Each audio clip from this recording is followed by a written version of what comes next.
Thank you so much for this. I never expected you to get such a big cake for me. It feels like a dream. It was my 77th birthday, and my son's family had brought a large, beautiful cake to celebrate. I hadn't seen a cake this big in ages.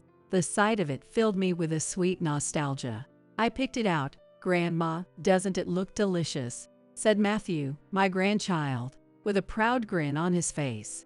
I patted his head, and his eyes lit up with happiness, his excitement beaming through.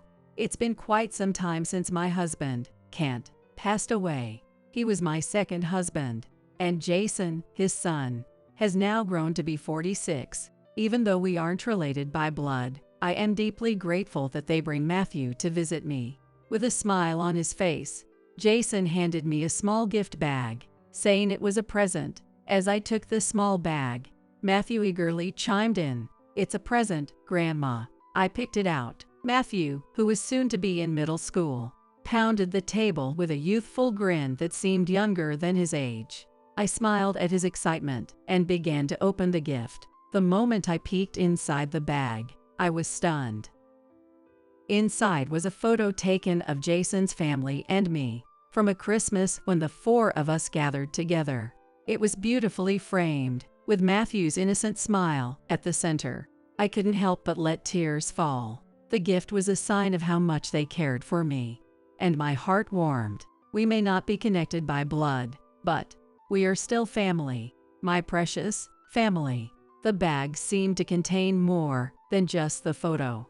As I reached in to pull out another item, my hand froze. Matthew, unaware of my reaction, hugged me from behind, his face still glowing with joy. "Grandma, are you happy? Do you like the present?" The happiness I felt just moments ago seemed to vanish instantly. Matthew kept asking in his bright voice, "Do you like it, Grandma? Are you happy?" It felt as if my emotions had flipped completely. I made up my mind right then and there I'll throw it away. It was in that moment I decided, from this day forward, I would abandon a family Kent loved so dearly. My name is Ashley. In my late 20s, I went through a divorce. I took over my family business, a well-known custom tailoring shop, where my ex-husband was once expected to be the successor. The custom tailoring business, however, was far tougher than he had anticipated. The job required listening closely to clients' needs and proposing the perfect style for them. It involved extensive knowledge of fabrics and the dignity required to handle them. It was only by mastering all these qualities that one could truly be considered the successor to a custom tailoring shop, and my parents never stopped instilling this in him. One day, out of nowhere, he said to me, "I want a divorce." I understood how hard he was trying and how difficult things were for him, so I couldn't bring myself to tell him to keep going. But deep down, I wanted to say, "You don't have to keep pushing yourself. Just please, don't leave me." I couldn't say it, though. The thought of who would inherit the custom tailoring business if either of us left kept circling in my mind. Since we didn't have any children, my parents didn't oppose our divorce.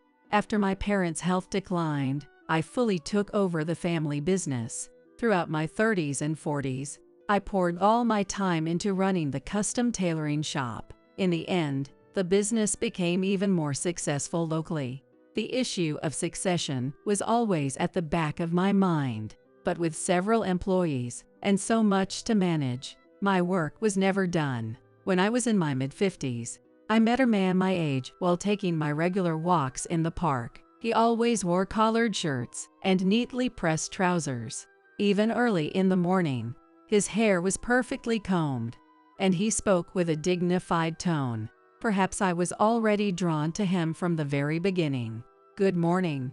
Beautiful weather today, isn't it?" His name was Kent. He had lost his wife to an illness long ago, which gave him a quiet melancholy. That melancholy, however, added to his charm, almost enhancing his grace. The park had a large lake, big enough to have boats shaped like ducks on it, with a walking path around its perimeter. The sunlight danced on the water's surface, making me squint. As we walked together, "Ashley, I noticed something about you. Maybe it's your posture, but you carry yourself with such elegance. Oh, that's such a kind thing to say. It might be because I run a custom tailoring shop. That explains it. He nodded, genuinely impressed. When I glanced at his face, he was no longer smiling. He seemed to be lost in a distant thought. Ridiculous as it might sound at my age, I've fallen for someone. I think that's wonderful.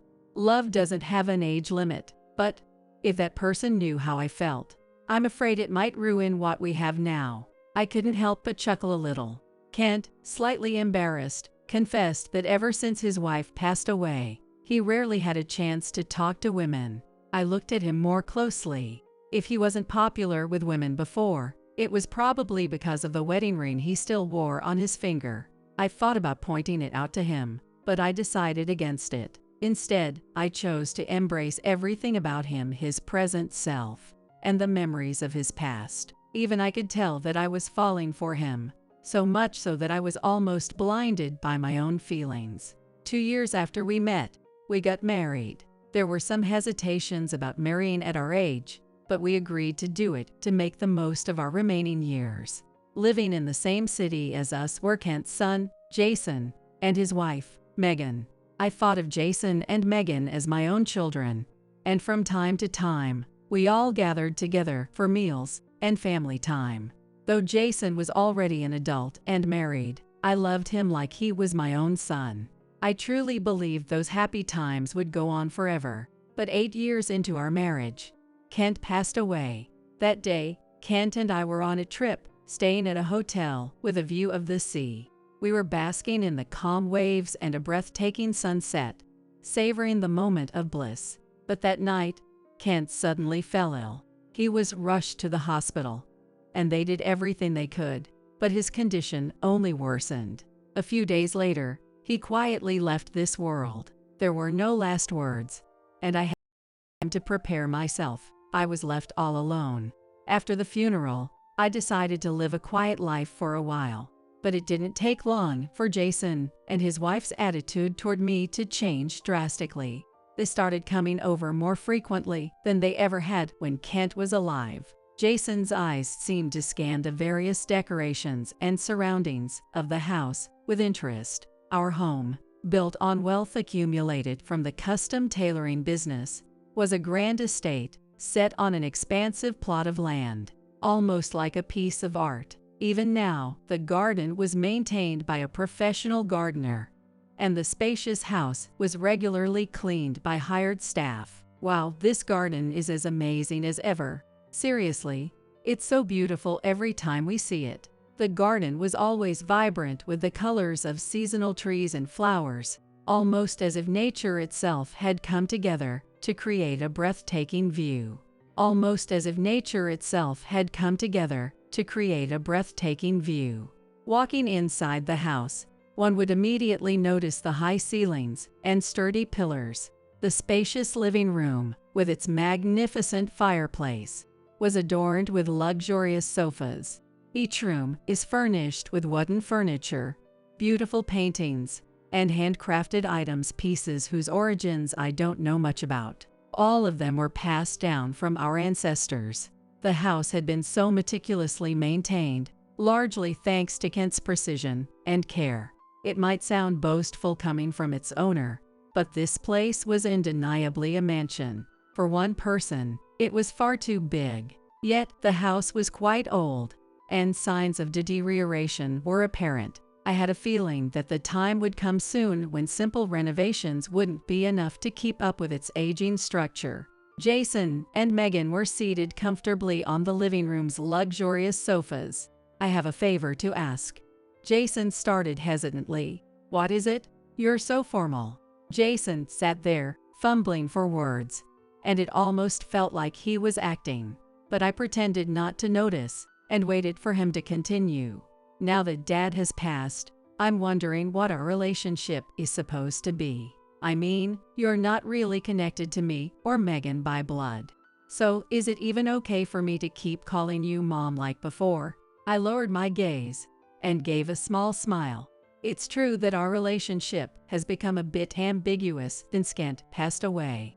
You were already an adult when we got married, so we didn't go through with any formal adoption. However, I think of you as my son, Jason, and of course, Megan as well. I truly hope we can keep our relationship as it has been all this time." Jason and Megan exchanged glances and smiled, clearly relieved. They must have been anxious. With Kent gone, the one who had bridged the gap between us, our relationship felt fragile and uncertain. I believed that as long as there were words to hold on to that familial bond, we could always remain like a true family.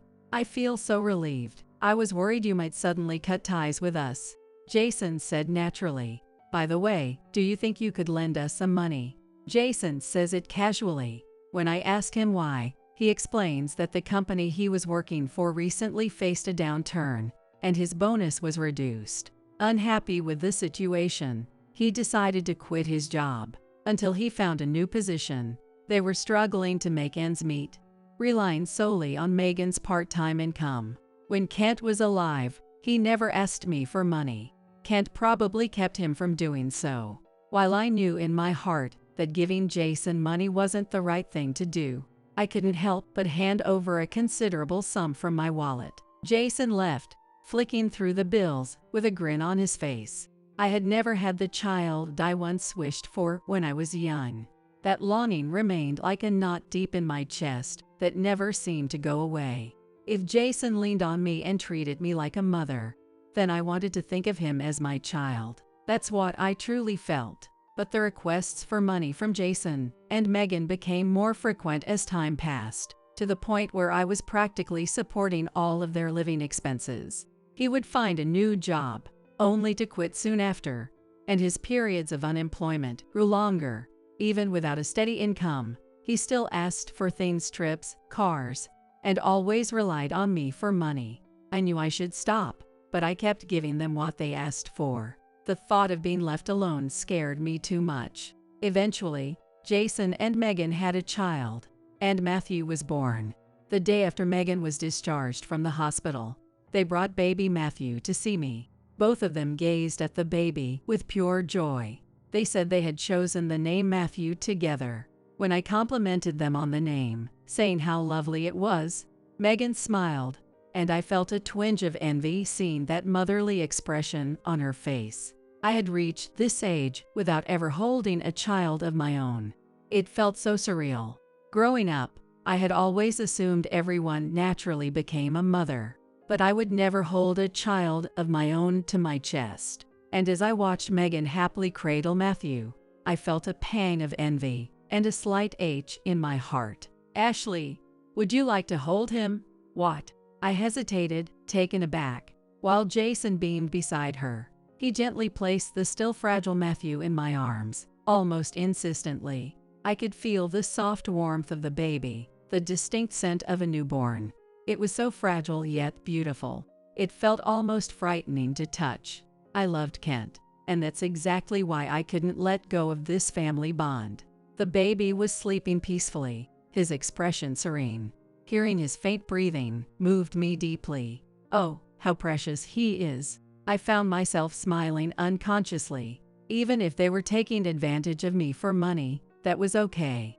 There are many forms of family, after all. Thinking that the money I gave was supporting Matthew's life, I continued to hand Jason a set amount of money almost every month, just as he wanted. It was, undoubtedly, a foolish thing to do, but I didn't have the courage to stop. 12 years passed. I turned 77, and the work at the custom tailoring shop was becoming more and more physically demanding.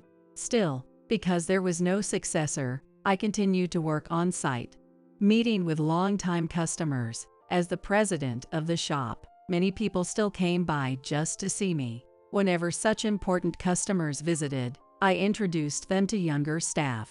In doing so, I hoped to bridge the way to the next generation. Then something unexpected happened.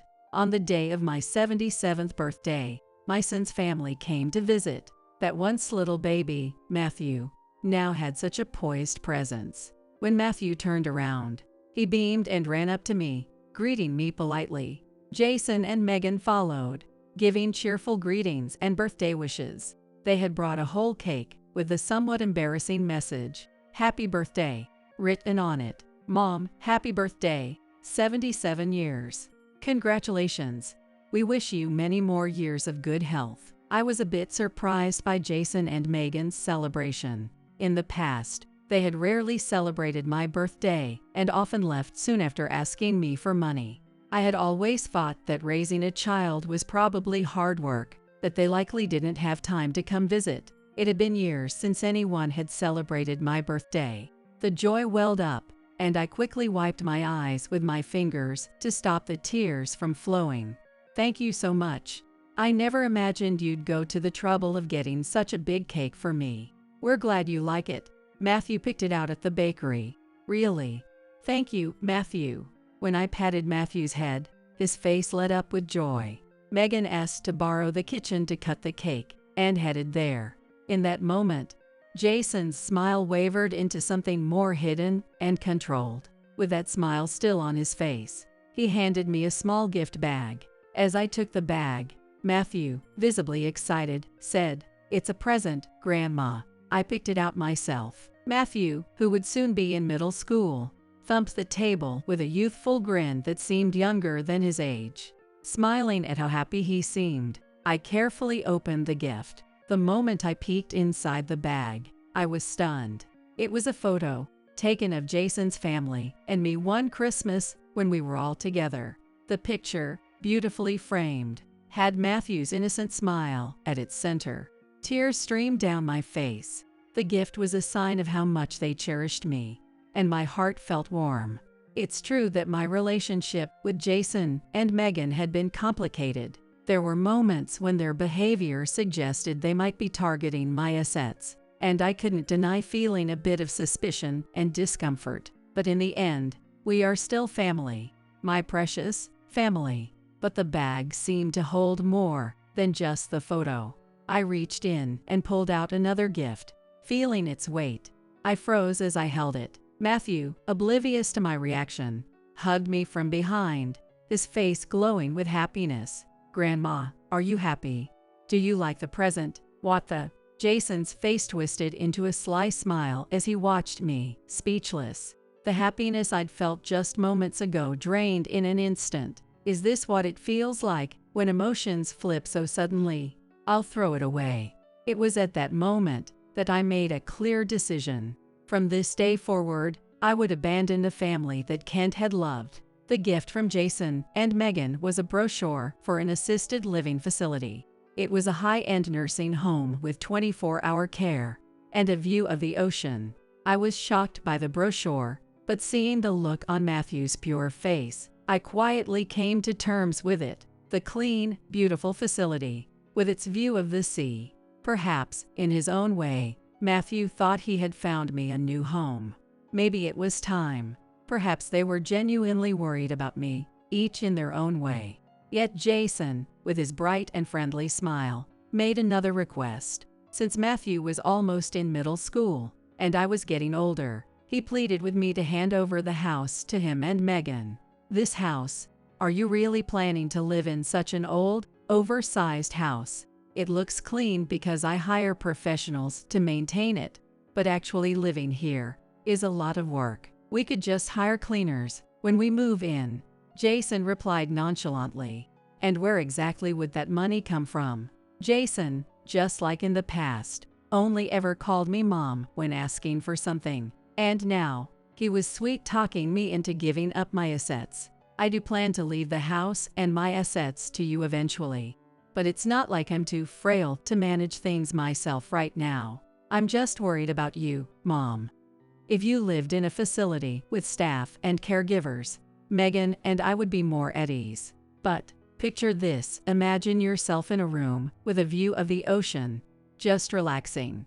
I'll handle the family business somehow, so there's nothing for you to worry about. Even though Jason isn't my biological son, he is still my son.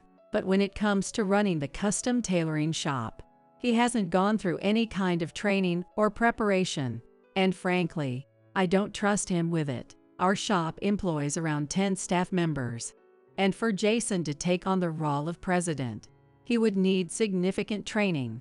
It's far too early for that. And to be honest, I never thought Jason even had any intention of taking over the business. Without fully grasping the responsibility of inheriting the custom tailoring shop, Jason and Megan seemed to want to take all of my assets and the position for themselves.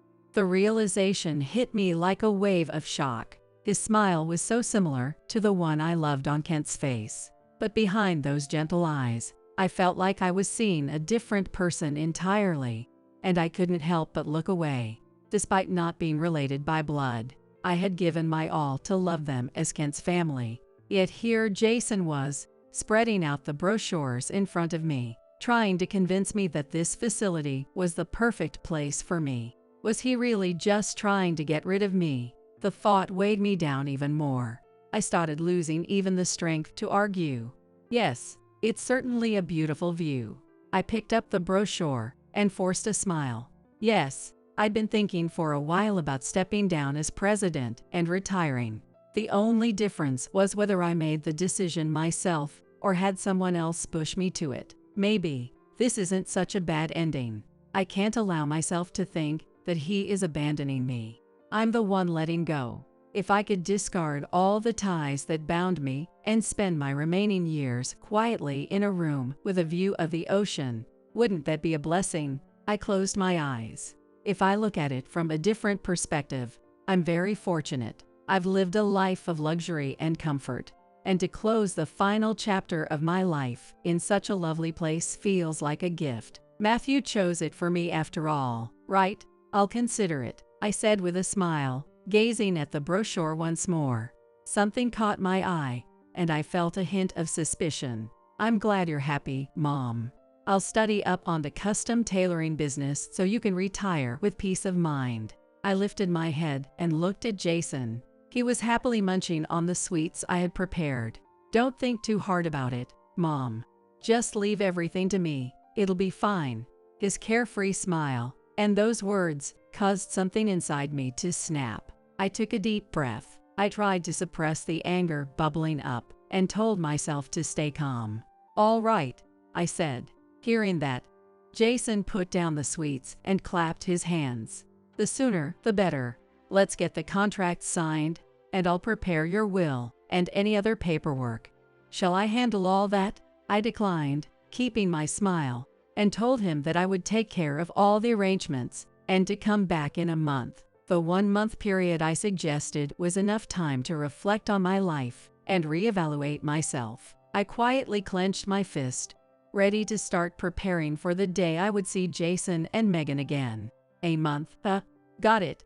Then in the meantime, I'll brush up on the custom tailoring business, learn about the different types of suits, fabrics. Maybe I'll even check out some YouTube tutorials. I couldn't tell whether Jason was joking or serious, so I smiled vaguely and let out a sigh. A month later, Jason and Megan returned to my home. That day, I decided to wear a suit. I stepped forward in front of the full-length mirror. The crisp white fabric naturally made me stand straighter, filling me with a sense of strength. This suit, made just for me, seemed to imbue me with a newfound confidence. It was a refined, elegant suit that gave off a composed impression.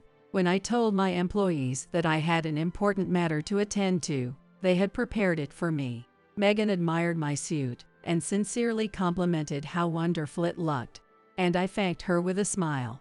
Jason, as usual, sank into the sofa. He looked at my suit, appearing to be impressed, and started to stroke his chin with his fingers. It's rare to see you in a suit outside of the shop. What's the occasion? When you wear a suit, it makes you more aware of your posture and how you carry yourself, doesn't it? Wearing proper attire helps to guide things in the right direction. I see.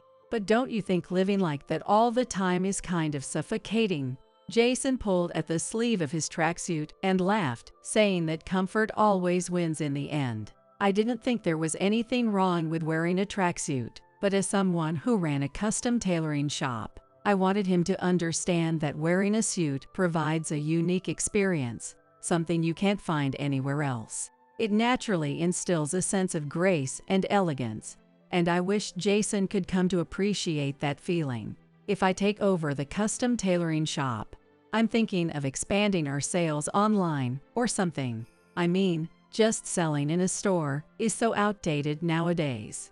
Without saying anything, I walked over to the living room curtains and opened them. Outside the window, a group of gardeners was at work, carrying equipment and tending to the grounds. Is today the day for the garden to be pruned? No, it's not. Megan looked puzzled, as if wondering why the gardeners were there, but didn't ask any questions. Matthew wasn't around today, since it was a weekday afternoon. He was in school. So, have you decided when you're going to move in? I just can't help but worry that if you keep working all the time, you're going to hurt yourself one day, Jason said. Yes, you're right. The sooner, the better. I want to proceed with the arrangements so I can live comfortably, I replied. I could see the joy spreading across Jason and Megan's faces in response to my words. If I retired and handed over the mansion and business to them, they would become wealthy overnight. I could understand their eagerness all too well. Suppressing the anger simmering within me, I sat down and calmly began to explain the future steps, the specifics of moving into the facility, the moving company, and most importantly, the future of the custom tailoring shop. Our shop has been a family business for generations. You do understand that a custom tailoring shop can take many forms, right? Jason and Megan exchanged glances and, with awkward smiles, admitted they didn't know. I gave them a gentle smile and began to explain what it truly meant to inherit a custom tailoring business. The shop I run has always focused on being deeply rooted in the local community. However, I started to share that our clients aren't just locals, many come from far away as well. People from outside the local area come to your shop. Are you advertising on the internet or something? Jason asked. No, what we sell at my shop isn't just suits, I said. A custom tailoring shop is connected to people's life events, weddings, funerals, and ceremonies marking the growth of children. It's about becoming part of the family's history. In other words, inheriting a long-established family business means inheriting the customers, I explained. Well, yeah, of course. So that's why you need to send out promotional emails and postcards to get products sold. By the way, Jason, does your family take photos together? Surprised by the sudden question, Jason looked puzzled but quickly responded, yeah, we do. It seemed they did take family photos, but as I learned, they used rental suits from a photo studio where one of Megan's friends worked. In the photo, Matthew was dressed in a flashy suit, smiling proudly. Our custom tailoring shop has built much of its wealth over time, but times are changing, and the need for suits has lessened, I said. In the past, suits were an essential item for ceremonies in every household, but times have changed, and many families no longer feel that way. Even our longtime clients, who have been with us for generations, are starting to think differently. As each generation changes, so do their values and perspectives. And perhaps this shift signifies that the need for a custom tailoring shop, or its role in society, has come to an end. Many custom tailoring shops are reinventing themselves with new business models. So I ask you, Jason, what kind of future do you envision for a custom tailoring shop? It was a serious question for me. I wanted to know what Jason thought about the future direction of our family business. If he had given it serious thought, I could feel at peace stepping down. But Jason, who clearly couldn't comprehend my feelings, just laughed as he snacked on sweets at the table. Well, you won't know what it's like until you try being the boss. I've never been a president before, Jason said playfully. And that's how you think a business should be run? Mom, you didn't pass on the management rights until you were 77 because there was no successor, right? We're running out of time. It's clear that as your son, I'm the only option. So what you're saying is that I have no choice. Well, you did get divorced, right? I mean, unless you have some secret child with your first husband hidden somewhere, I don't think I have any competition, do I? Jason laughed mockingly, making fun of me. I closed my eyes quietly. I've decided I'm going to retire. I've dedicated so much time to this business, and now I'd like to live a quieter life, I said firmly. Exactly, that's the way to go, Jason exclaimed. I had been considering passing on the business to the next generation even before you brought it up, Jason. So, maybe this is the perfect timing. Jason leaned forward on the sofa, his face filled with anticipation as he stared at me. Outside the window, the gardeners, who had just brought in heavy machinery, were unrolling cords and getting ready to start work. But instead of pruning the garden, they were preparing to cut down the trees that held so many memories. At one point, I considered letting you both inherit the family business, but that's no longer possible. I've already found someone else, and they will be officially appointed as the president as planned, I said. Jason's expression was blank for a few moments, as if he couldn't comprehend the meaning of my words. Then, as the loud sound of tree cutting started in the garden, Jason raised his voice to match it. Wait a second. You can't do that. You told me that even though we're not related by blood, you think of me as your son. A promise. And what exactly was this promise? A promise is a promise. If you're not passing the business down to your son, then who are you giving it to? Does that mean all the family ties between you and me were fake? Family ties? How could he say such a thing? I slammed a brochure Jason had brought me last month onto the table. The beautiful ocean, the clear blue sky. The brochure described an attractive nursing home with a picturesque view of the coast from the windows. Right next to it, I slapped down another piece of paper. It was a contract for moving into a high-end assisted living facility. At first glance, it seemed like the contract went with the brochure, but I had noticed something that day. The address listed on the contract was different from the address of the facility shown in the brochure. After some research, I discovered that the address belonged to a very old building. It was an aged apartment complex with no showers and had stood for many years. The rent was unbelievably low, and apparently, all the units were currently vacant. If I had unknowingly signed this contract, were you planning to force me to live in this apartment? No, this must be some kind of mistake. I would never do something like that. Maybe it was Matthew. Yay, that's it must have been Matthew playing a prank. Jason frantically glanced at Megan, seeking her agreement, but Megan just kept staring out the window, seemingly stunned. The tree cutting in the garden was progressing rapidly, and it was no wonder she was shocked. Today, due to time constraints, I had many workers come over to cut down all the trees in the garden. They had asked me to leave the house during the work, as it could be dangerous. But I was born and raised here. I wanted to see this house's final moments. There's no doubt this contract came from you, even as a potential president. Do you think you can brush off a vital contract as someone's prank? But what kind of work is going on outside? Are you remodeling the garden? The trees in the garden continued to fall one by one. I had made up my mind to let go of this house. Despite being a mansion, its vast grounds made it nearly impossible to find a buyer as it was. So I decided to have the trees cut down, the building demolished, and then sell the land and its assets. In the distant memories of my mind, I thought of the days when those dear to me enjoyed this beautiful garden. Perhaps I might feel a sense of regret for not being able to pass this house down to the next generation, but as I spend the rest of my life, I want to feel unburdened. After inheriting and running the custom tailoring shop all these years, I wanted to reward myself by letting it all go. I've decided to let go of this house. Since the building is so old, the land will be cleared and sold through a real estate agent. The household items are set to be donated to the local museum. A donation.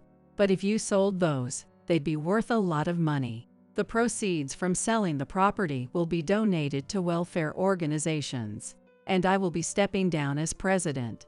The vice president will take over from here. Jason stood up from the sofa, looking down at me. There was a hint of fear in his expression. Why would you do such a thing? Donations? Charity. You're just throwing away money, aren't you?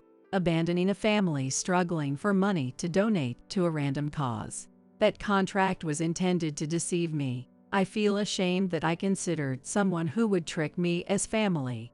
No, that's not it. It really was Matthew. It was just a prank by him. Before Jason could finish his excuse, I grabbed the contract and threw it at him. The scattered papers fluttered to the floor, and the room fell silent. Do you seriously believe that a child like he could have obtained a rental contract just for a prank? How much do you intend to insult me?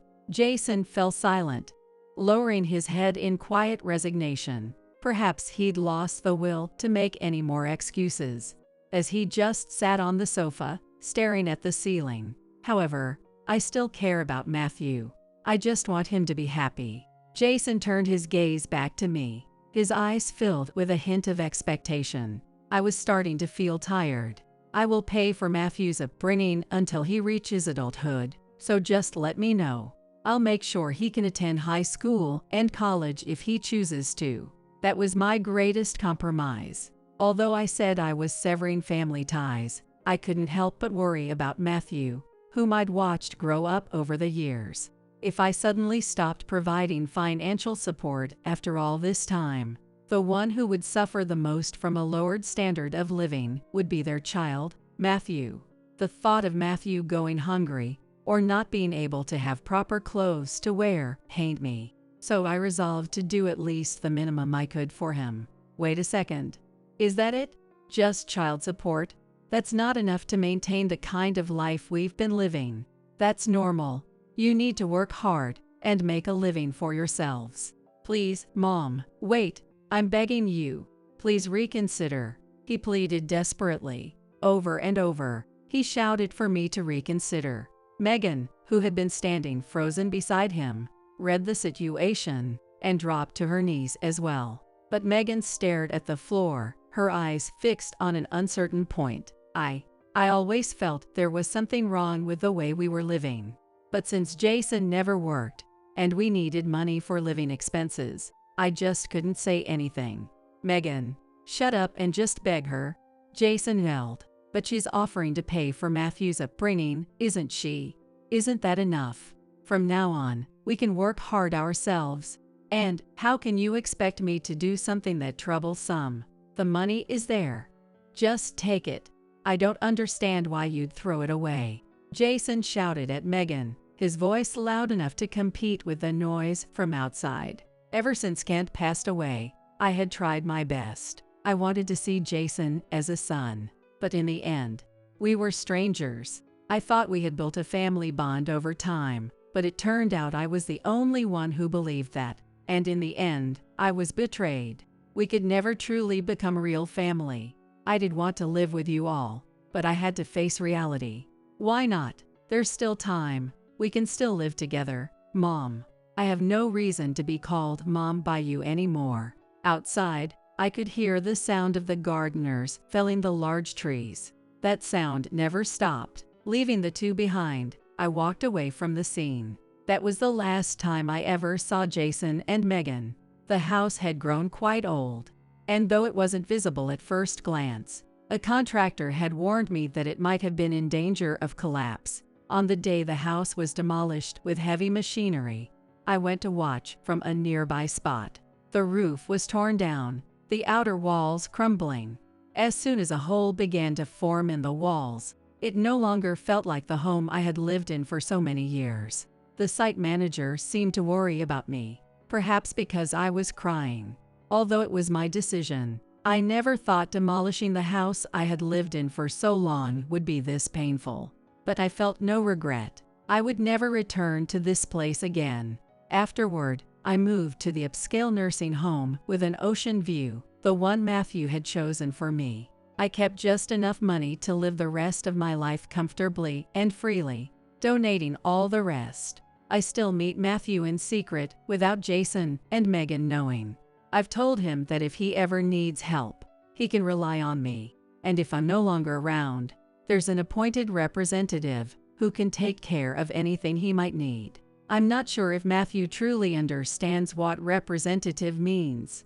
but I intend to support him as much as I can so he can be as happy as possible. As for Jason and Megan, without financial support from me, their lifestyle took a drastic turn for the worse. Apparently, they had expected to inherit a massive fortune and had purchased luxury cars, only to struggle with the payments later. I suppose they could sell the cars, but once you've lived a life of luxury, it's hard to let go. In the end, they kept borrowing money to maintain their lifestyle until it became unmanageable, and they ultimately divorced. Now Megan lives with Matthew. Unlike Jason, Megan seemed to have a more grounded sense of finances, and little by little, she was restoring a more stable life. I suspect she knows that I meet with Matthew in secret, but she's never said anything about it. It feels, in some way, like her way of apologizing to me. Now I live in my home with an ocean view. Given how much I worked all my life, this bit of luxury feels deserved, or so I tell myself. What I look forward to the most now, it's going out for a meal with my dear grandson Matthew. Just the two of us, on my birthday this year. On my calendar, I've marked my birthday in red. Ah, this feels nice. Sitting by the window, where the refreshing sea breeze gently brushed my cheek, I closed my eyes and quietly drifted into sleep. Do you realize what you've done, sis? It's only natural that everyone's giving you the cold shoulder after the two of you betrayed me. You knew the consequences, right? In response to my fury, my sister retorted with a derisive smirk. Consequences? People's opinions? If you worry about that stuff, you'll never survive. If we're happy, nothing else matters. If you keep concerning yourself with what others think, happiness will keep slipping away from you, just like this time. In the amid of our quarrel, my husband sided with my sister, grinning wickedly.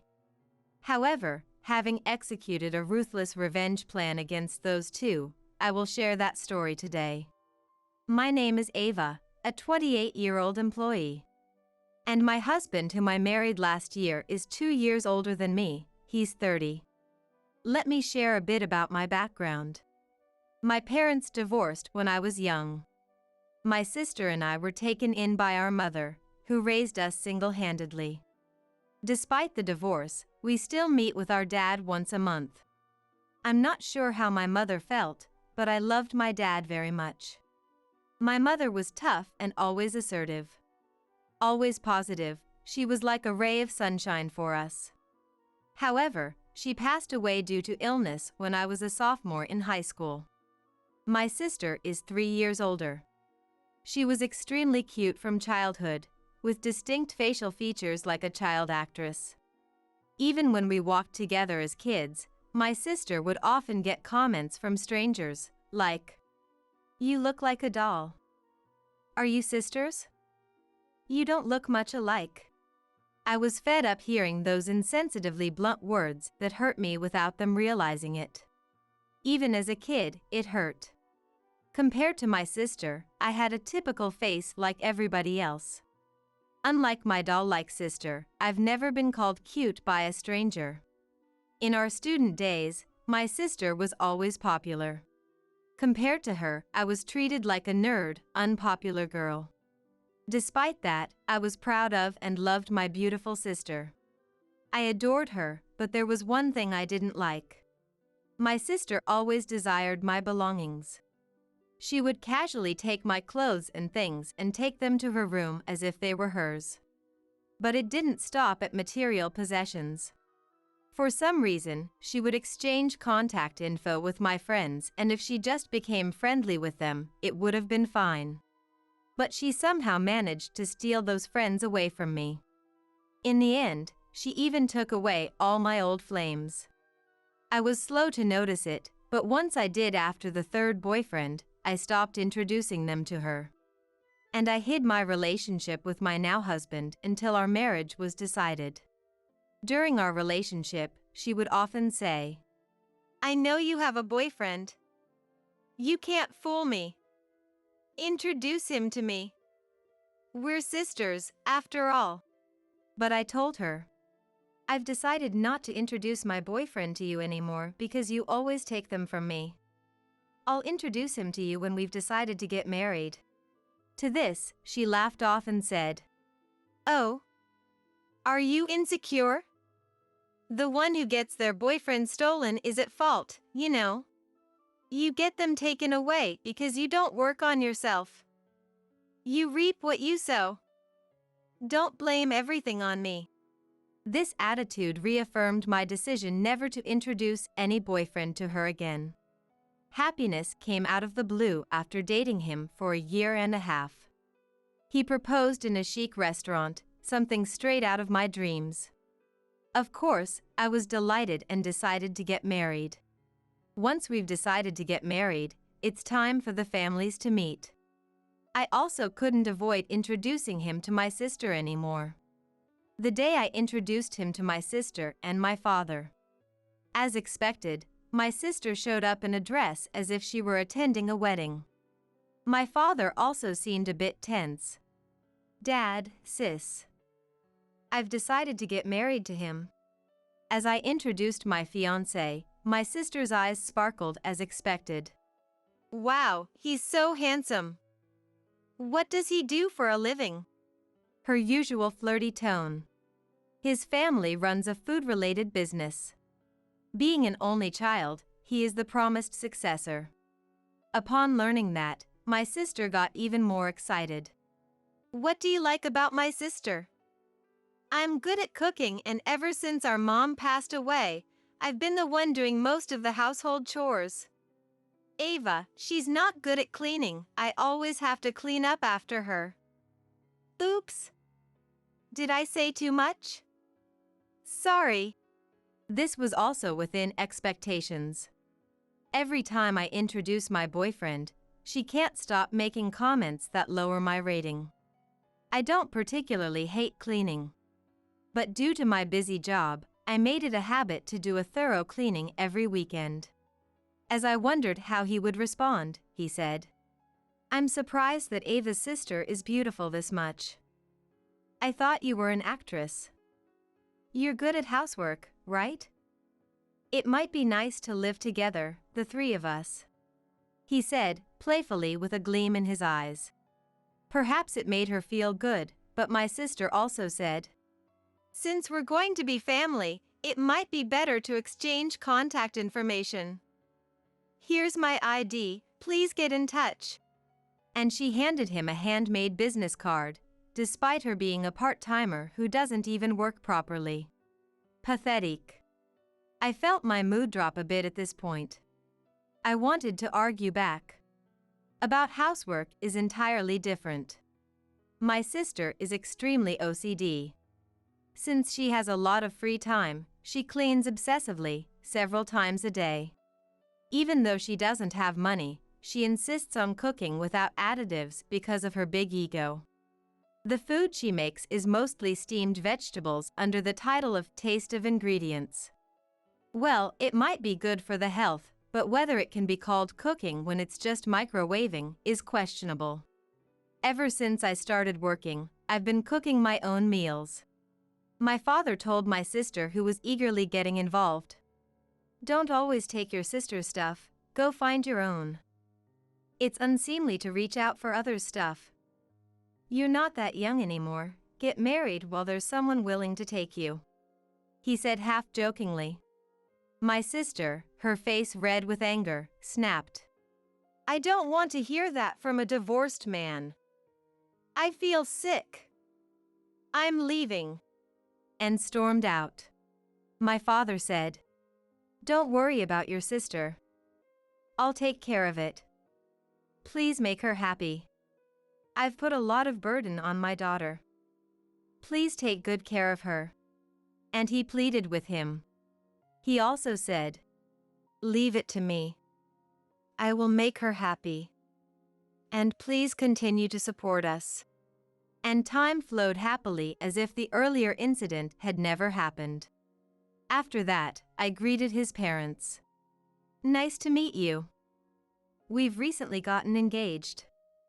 We look forward to your guidance and support." "Thank you." As I said that, his mother, Emily, warmly greeted me. "Oh, don't be nervous. You're such a beautiful girl. It you suddenly have a new daughter."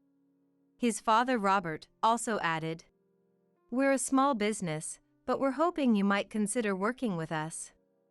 We wouldn't want to force you, but would you think about it?" I had already heard about this from my fiancé. I'm currently doing office work, so it's my area of expertise. Yes, I have heard about it from him. I'll certainly try my best if there is something I can do. I'm looking forward to working with you both professionally and personally. Emily then said, "Oh, that's wonderful. It's a relief to have you here since we're just learning as we go with the office work. We're looking forward to working with you too." At that time, I was completely caught up in the dream of marriage. Considering that I didn't have a mother and was on bad terms with my sister, we decided not to have a wedding ceremony. Of course, we didn't have much money for the wedding. We registered our marriage at the government office, and we officially became husband and wife. I left my previous job to start working at my father-in-law's company. I thought I had a happy life ahead of me, but I began noticing something odd after I started living with my husband. He takes a day off from work very often. He's completely spoiled because his parents own the business. Even his parents, so used to this, don't say a word when he takes a day off. And then, one day when he slacked off from work, something happened. I had forgotten my phone at home and came back during lunch break to get it. But there were a pair of high heels at the entrance. More than a strange feeling, my heart was pounding so hard it hurt. Moreover, those high heels were the same one my sister had taken from me before. I understood the situation instantly. I decided to go outside and act as if I hadn't seen anything. That night, he acted as if nothing had happened. I had absolutely no trust in him anymore. My sister, oblivious to the fact that she's just being played by her numerous boyfriends, keeps insisting that she's popular. Wanting to know more about my sister, I hired a private detective to investigate her. I was shocked by the investigation's results after a month. My sister had been involved with 7 different men in that month, besides my husband.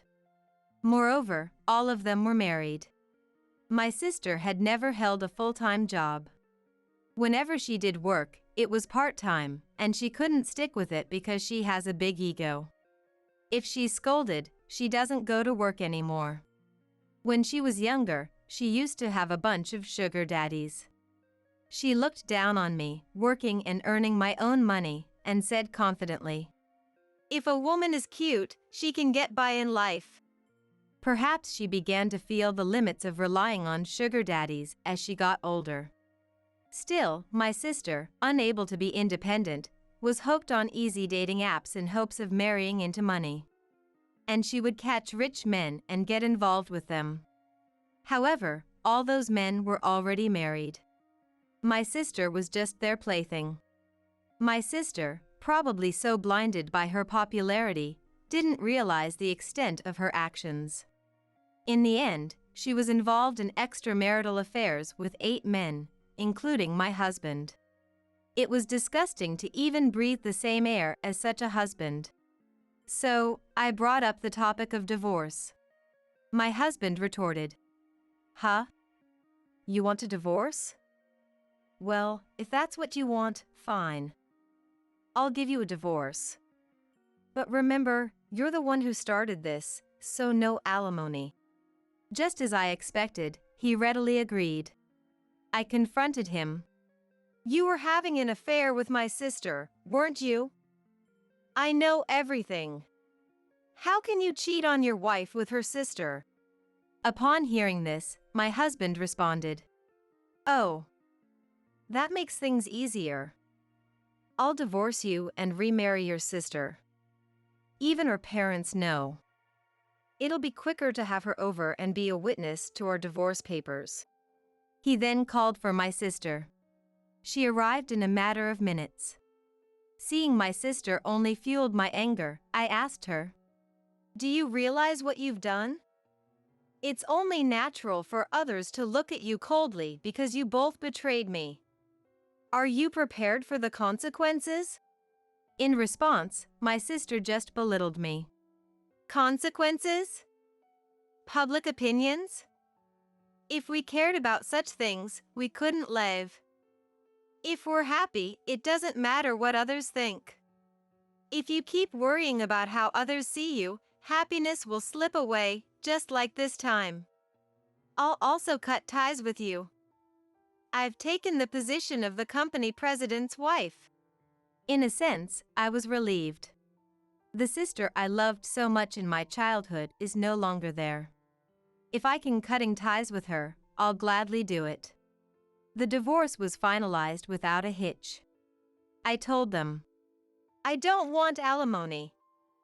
In return, never see me again." My ex-husband responded with a grin. "Well, that's a relief." A peaceful divorce. We were renting our residence, so there was no property to divide, and we didn't even have much savings. The small amount of savings we had, which was just enough to cover moving expenses, ended up going to me. Then, his in-laws, Robert and Emily, stepped in. In fact, I had told them everything before this discussion.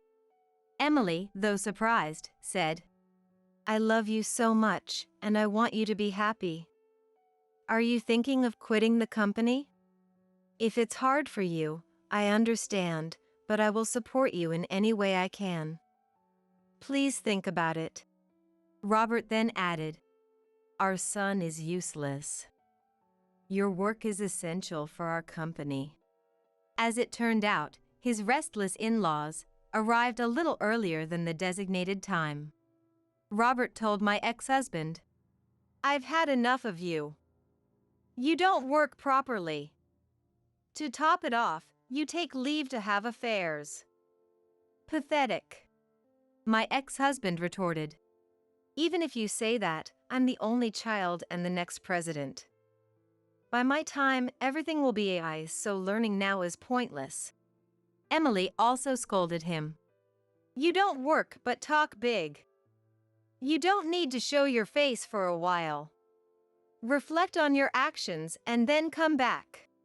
My sister gleefully added, "Lucky. Official vacation. Let's go on a honeymoon." It was clear the situation wouldn't get any better. I decided to stay at in-laws' house until I could find a place to live. The next day, I filed for divorce. And just like that, I became a single again. And this is where my plan got set in motion. I sent a legal letter to my sister's affair partner right after filing for divorce. My sister, panicked over the alimony demands from the wives of 7 men she had affairs with, pleaded with my ex-husband, saying, "We can get married if you pay this alimony. You're going to be the next president, so why don't you take some money from the company?" But he didn't work, so there was no way he had any money. And he couldn't possibly take money from the company. He was rational about this and furious that she had been involved with 7 other men besides him. All he had in front of him were alimony demands for a vast sum from the affair partners. His future was looking bleak. Apparently, they had a fight. But that wasn't the end of his misfortunes. A few days after I reported the divorce and my sister's affair to my dad, I was dining with my dad, who was concerned about my health. When I casually mentioned my ex-husband's parents' company, my dad said, "The president of that client company is my old buddy. Small world. We still go out for drinks regularly. He was the first person I consulted when I got divorced. He even performed at my wedding as a friend when I married your mom." It turned out that he had a relationship with the president of the client company. My dad, who was furious about this whole situation, had talked to his old friend about the divorce. He was furious that my ex-husband was so irresponsible. Knowing this, my dad contacted his old friend. He was drinking nearby, so he arrived soon. He was the president, who I had met several times at work. Small world, isn't it? I can't forgive that guy who hurt your beloved daughter. I'm going to take action immediately. Don't worry, I won't let anyone but him be unhappy. He ended this topic quickly and began to tell stories about his childhood with my dad. The next day, when I went to work, Robert looked a bit panicked. The client company said that they cannot trade with a company where my son will be the next president. Following that, related companies have also proposed to stop trading. He said. Emily also said, well, it's natural to hear such a divorce story. Trust is the most important thing for a company like ours.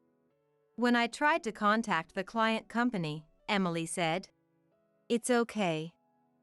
It's not your fault at all. It's karma. It's about time that lazy son got a reality check. It's natural for a company to want to get rid of him. We've spoiled him too much. He's always skipping work without permission, slacking off when he's there, and then he has the audacity to suggest that manual tasks could be done by AI. He's not welcome in our company anymore. If we left the company to him, it would go under. Hearing this, Robert also said, you're right.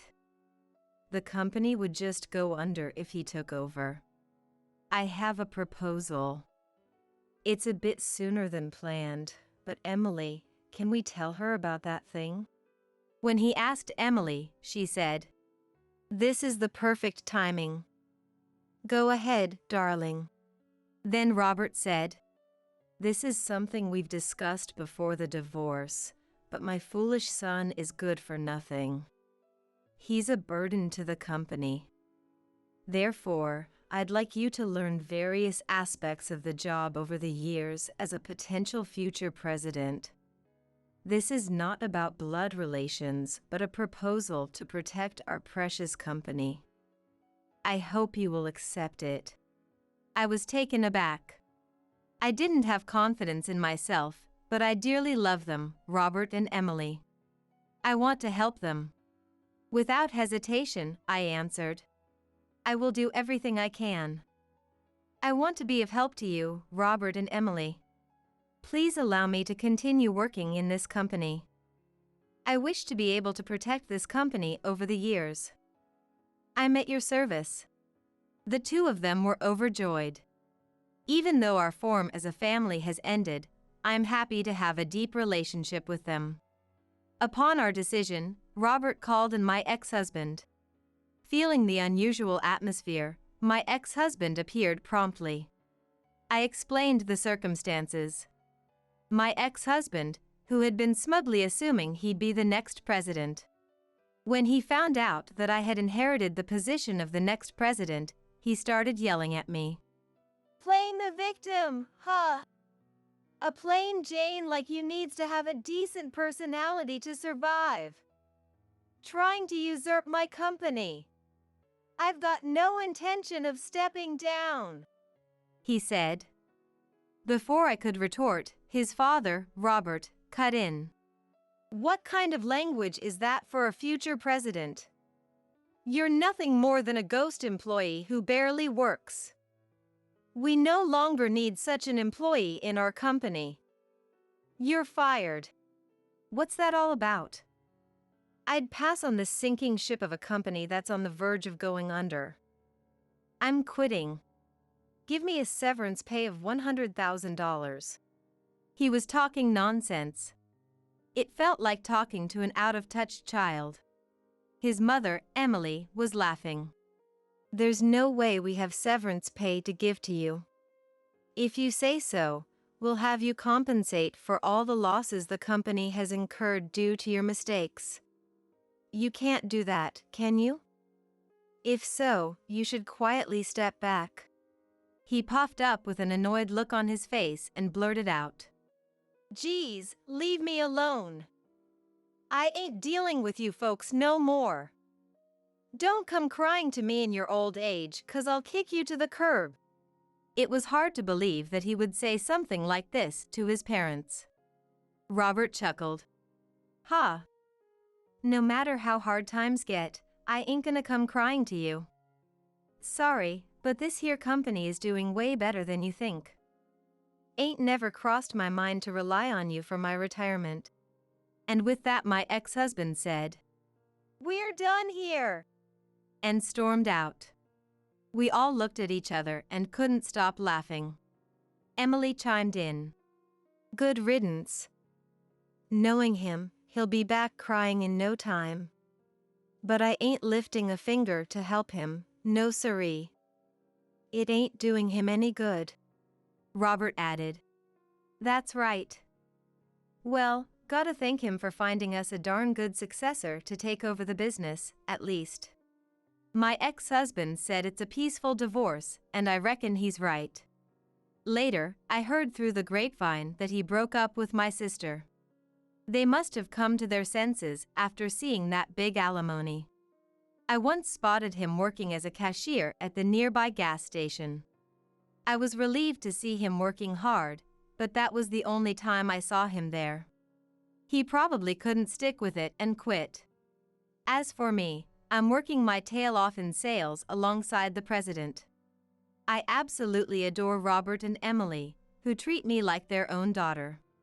The company is bustling, with more clients and new hires coming on board.